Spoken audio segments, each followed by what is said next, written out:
সাক্ষ্য গ্রহণের প্রথম দিন সোমবার সকালে কড়া নিরাপত্তার মধ্য দিয়ে মাগুরার নারী ও শিশু নির্যাতন দমন ট্রাইব্যুনালে হাজির করা হয় শিশু আসিয়া ধর্ষণ ও হত্যা মামলার আসামিদের।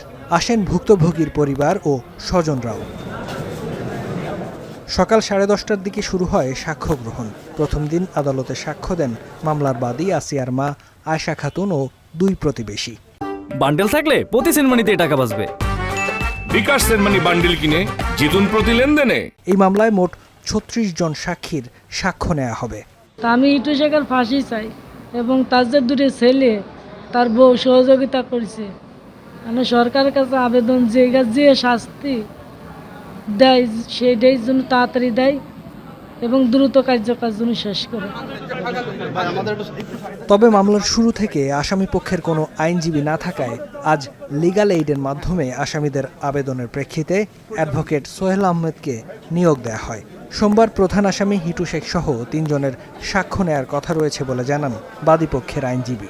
মাগুরার চাঞ্চল্যকর আসিয়া হত্যা মামলার সাক্ষীর জন্য দিন ধার্য ছিল। বিজ্ঞ আদালত 3 জন সাক্ষীকে তলব করেছিলেন। সাক্ষ্য সমাপ্তান্তে আগামীকাল আবার সাক্ষীর জন্য দিন ধার্য করেছেন। 3, 4 এবং 5 নম্বর সাক্ষী হুজুর আদালত আগামীকাল সাক্ষ্য প্রদান করবে এবং যতদিন সাক্ষী শেষ না হবে ধারাবাহিকভাবে সাক্ষ্য গ্রহণ চলতে থাকবে। গত 6 মার্চ মাগুরা সদরের নিজ নান্দুয়ালি গ্রামে বোনের বাড়িতে বেড়াতে গিয়ে ধর্ষণের শিকার হয় শিশু আসিয়া।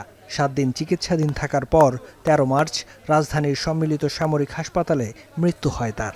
এ ঘটনায় মামলা হলে 13 এপ্রিল চার্জশিট দাখিল করে পুলিশ। আর 23 এপ্রিল অভিযোগ গঠনের মধ্য দিয়ে শুরু হয় বিচার কাজ। এখন মাগুরা।